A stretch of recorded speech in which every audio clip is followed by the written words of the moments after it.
But I know you. I want to play a game. The games are about to begin again as Jigsaw returns to theaters in Saw 10, and John Kramer isn't alone. Amanda is back with him. To recap, John Kramer was a successful engineer who co-founded the Urban Renewal Group, a foundation dedicated to property development for low-income people. Kramer met Jill Tuck, who worked at a recovery clinic for addicts, and they soon married. It wasn't long before the pair were expecting their first child, but tragedy struck. Near the end of her pregnancy, one of the addicts attempted to rob the clinic and slammed the door into Tuck, with the door handle jamming into her stomach, leading her to lose the baby. John Kramer fell into a deep depression and isolated himself from everyone. Things only went from bad to worse when he would have soon learned that he had cancer and it was terminal due to a mix-up of x-rays by one of the doctors. After a failed suicide attempt, Kramer realized that he only learned to cherish life when his death had been imminent and felt that he could rehabilitate others by testing their will to live and cherish what was left of their lives.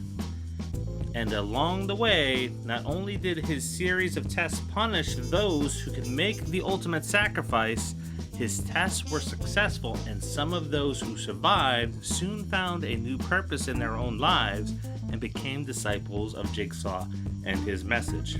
Here are the disciples of Jigsaw ranked by you, and you may or may not agree with.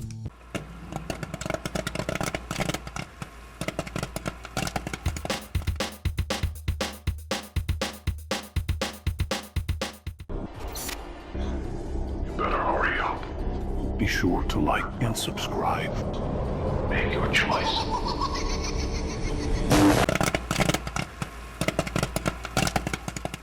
Number 5. Dr. Logan Nelson. Former POW Dr. Nelson would cross paths with John Kramer prior to his transformation into Jigsaw. Nelson mislabeled John Kramer's x-rays, which led to a delayed diagnosis of his brain tumor. Logan was the 5th participant in the series of traps at Tuck's Pig Farm in the 9th installment of the franchise, Jigsaw. During the bucket room trap, Logan failed to wake up until 4 of the other victims had freed themselves and begun to move on to the second test, causing him to not hear how they would need to cut themselves free. However, John had second thoughts and released him from the trap, and in turn, a gracious doctor would begin to learn John Kramer's philosophies as he became the first disciple of Jigsaw. Logan would assist in the creation of the bear trap and began to operate in the dark web after John's passing, before ensnaring Detective Halloran, who suspected him of being involved with Jigsaw. However, after the death of his own wife, Logan's motives were to exact vigilante and personal justice on criminals and corrupt cops, rather than to test people's will to live. Now I speak for the lives ruined by people like you. Murderers, rapists, their victims appeared on my table. Because of you, I speak for the dead.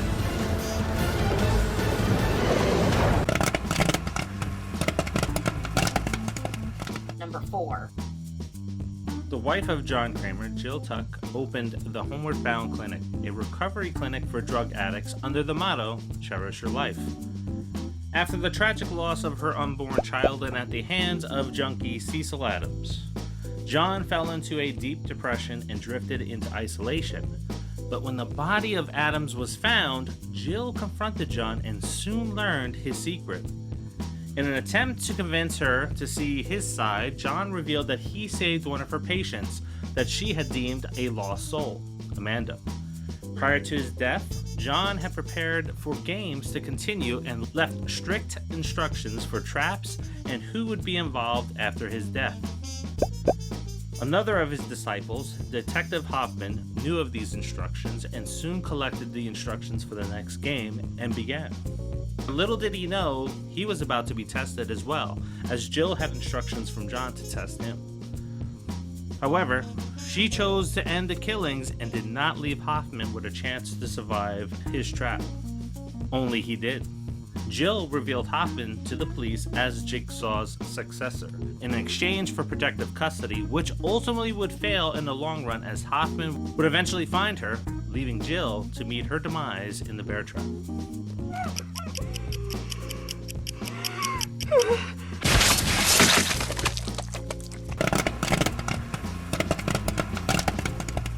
Number 3.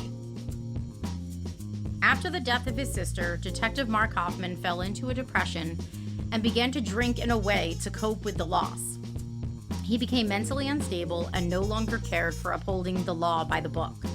This all came to a head one night when a fellow officer, Gibson, was being held at gunpoint, and Hoffman shot the man in the back 3 times after he dropped his weapon to surrender. His sister's murderer was eventually acquitted due to a technicality, causing Hoffman to further spiral until he decided to take matters into his own hands by killing him and staging the murder like a jigsaw trap, only with no escape. Hoffman's victim would eventually attract John Kramer's attention, and he would later catch and confront him about not giving his victim a choice. And after pulling the trigger on an empty shotgun trap that Hoffman was in, John presented him with a choice to join him or to be exposed for his crime. Hoffman agreed to become John's apprentice, but his recklessness would lead him to be tested by John once again after his death. And while surviving the test, Hoffman set out for revenge, abandoning all the rules he had been taught, which led to him being caught by another disciple, Dr. Gordon, who was left for dead in the same bathroom where he was baptized by John Kramer years earlier. What the fuck do you think you're doing? Huh? No! You can't fucking do this to me! Fuck you! No! Number 2. Dr. Lawrence Gordon. Dr. Gordon would deliver a false diagnosis after Dr. Nelson mislabeled the x-rays. Unappreciative of Dr. Gordon's cold bedside manner, His condition is declining. The patient had... His name is John. Dr. Gordon. He's a very interesting person. Thank you for that information, Zeb. John would slowly craft a plan around targeting him. First leaving evidence behind at the scene that would connect the doctor to the crime, and then by abducting him one night, several months later, where he would awaken to find himself chained by the ankle in the bathroom of an abandoned factory with another man also trapped there. As the game played out, Dr. Gordon would eventually saw off his foot to escape, but he wouldn't be able to make it that far with that amount of blood being lost. Despite cauterizing his stump on a pipe, John would soon find him crawling away and brought him back to his lair where he tended to the doctor's wounds. Dr. Gordon would go on to assist John in several games performing surgical acts behind some of the tests, like the key to be hidden behind the person's eye. His final act, or so we know, was capturing Detective Hoffman to end his reign of terror and for breaking the code of Jigsaw. Game over.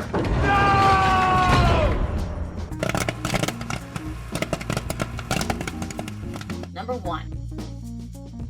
Amanda was a junkie who sought help for her addiction through Jill Tuck's clinic, only to be deemed a lost cause by her. Amanda, looking for a fix, talked Cecil Adams into robbing the clinic, which resulted in a scuffle that caused Jill to lose her unborn child. John Kramer would eventually find the both of them, placing them into separate games from each other. Amanda would survive her test and be freed, not only from her capture, but her own personal demons.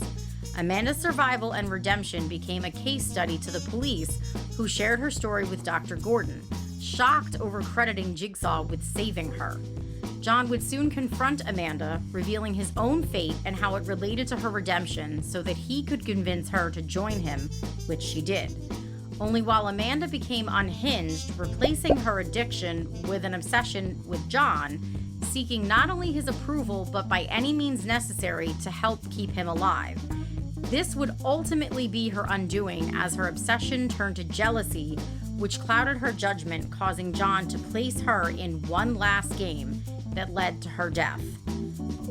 Are you grateful, Mandy? He helped me. How would you rank these disciples?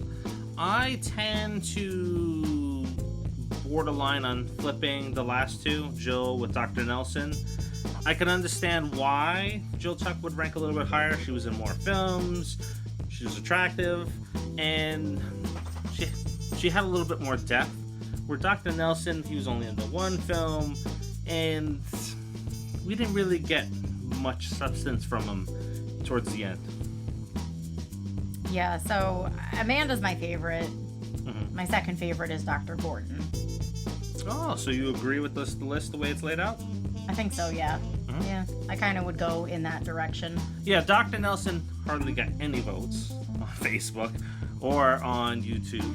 He was such a pretty boy. Like, he was like this prima donna doctor. I don't know. I couldn't like jive with him. So I would have preferred the girl in that movie to be Jigsaw because she was the fangirl and it seemed the most obvious. So why not just make it her? Yeah. I thought it would have fit nicely. But instead they made you believe it was her, and then it was Dr. Nelson instead, and that was disappointing, and I didn't care if he died.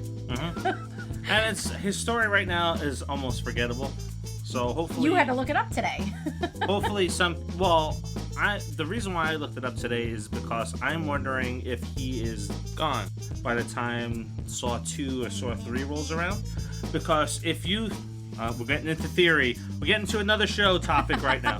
So if you think about it, as John was bringing on his disciples, Nelson had the medical background, and then he brought in Detective Hoffman and Amanda. Detective Hoffman gave him the inside info on what the police was doing, and then Amanda was just like almost like the badass that would go ahead and do anything that John asked because of him redeeming her and saving her from, her personal demons. When he brings in Dr. Gordon, I'm thinking it's because Nelson's gone out of the picture and he needs to replace that medical knowledge to have somebody to perform those surgeries on it. So that's why I was looking it up today.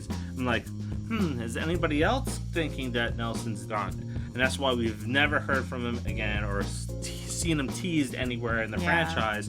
But then this explains why we needed a second doctor to be a disciple. Because John, being an engineer, crafting his traps systematically, it's like hiring for a job, right? You bring in the strengths that you lack so that you're able to complete your vision. And that's what I've seen John doing. So I'm thinking Nelson's dead and they just haven't touched on it yet. I mean, you have a doctor, you have someone who's on the police force, you have, Jill was like the whole psychologist, had the psychologist type of mind. Yeah, but she wasn't really drafted. No, and then you have Amanda who knows the dirty side of the law.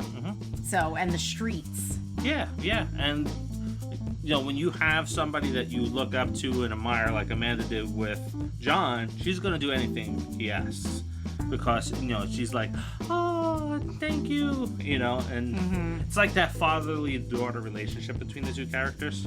Not exactly, because she was definitely obsessed with him. Jill Tuck, I went watching the series, and maybe this time we're going around, I always kind of found her a little bit annoying. So that's why I kind of borderline on possibly flipping them, but I can agree with the way this is laid out. Now, Detective Hoffman, we had a chance to meet him back when we were really poor at the time, during one of our first cons about 10 years ago, before all of this stuff amassed around us. Yeah. And that dude is scary in real life. Like, you say, hey, look at, nope, I'm just going to go this way and avoid that side of the room where he's at because he looks intimidating in real life. He does. I heard he's really super nice and personable and, talks to you, but he was intimidating. I won't lie. He's never been back to a con since. I'm going to have to request him because we have a Jigsaw mask with, Tobin and... Shawnee Smith. Yeah, Shawnee Smith. Who's Amanda Young. Signatures on it, so it'd be nice to have all their signatures on that mask. It would be. I think the only other person I can liken to that kind of do I approach this person was Chad Coleman, who was Tyrese in The Walking Dead, because he is a big dude. No, I think you forgot two people, but the people from Children of the Corn were just the same. It was like, oh, hi. Well, that's probably because they still look exactly the same as they did when they were children in Children of the Corn, and they were creepy as fuck. But Chad Coleman, he even was he saw me kind of And he was like, it's all right, I don't bite. Yeah, but back to our topic. Yeah. So Detective Hoffman, I like his placement here. I actually would have had him at number 2, and then I'm like, as I'm writing the list up, it's like, yeah, Dr. Gordon was a lot better character. Yeah. Detective Hoffman, I don't think he really wanted to be a disciple. He just like, I really don't have a choice. So I'll go along with you, but I'm going to kind of do things my own way. Yeah, he just wanted to go rogue. He just wanted to be like good cop turned bad because he was hurting from his sister's death. His sister's murder. So he really didn't want to be a disciple. It was just kind of like it was pushed on him, and this way he wasn't going to get killed by John, and he was going to get to kind of like exact his revenge, but then he went rogue anyway. There was no return for him.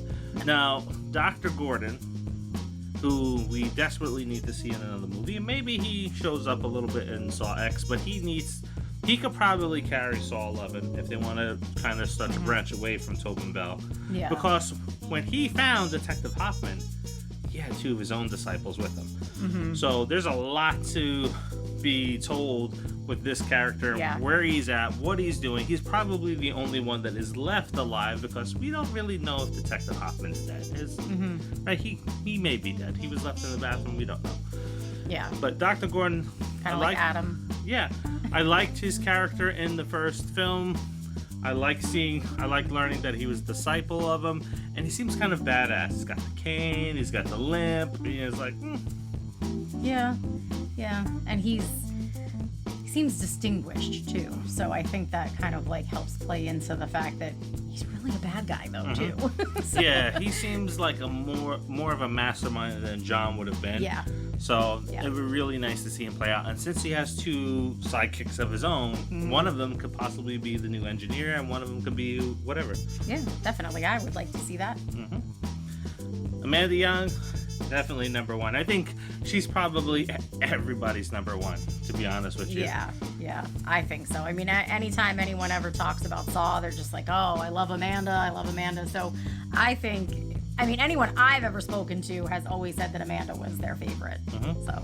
Yeah, is this another one of, the Lee Winnell and James Wan mistakes where it's like, all right, so we killed off John Kramer, we killed off Amanda Young, and over in this other series, we killed off Elise.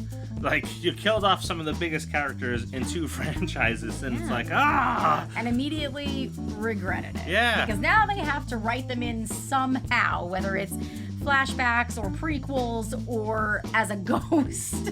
They just have to get them in there in some way because everyone wants them. Yeah, and as I mentioned, like, while I'm afraid of Detective Hoffman, I think you have to be more afraid of Amanda Young because that obsession with John and his health and him living, she is going to do anything and everything to make sure that he is fine and that he's living. So if you cross John Kramer, like we heard in the commercial for Saw X, your ass is in trouble, especially with Amanda Young. And let's not forget that she's hit rock bottom before. Like she's been on the streets. She was a junkie. She's a thief. She would do whatever it took to kind of like survive the day. So she really doesn't give a fuck. No.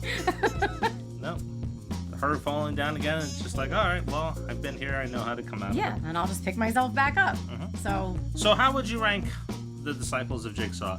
Do you think that Dr. Nelson's alive? Do you not think that he's alive? Let us know by dropping it in the comments.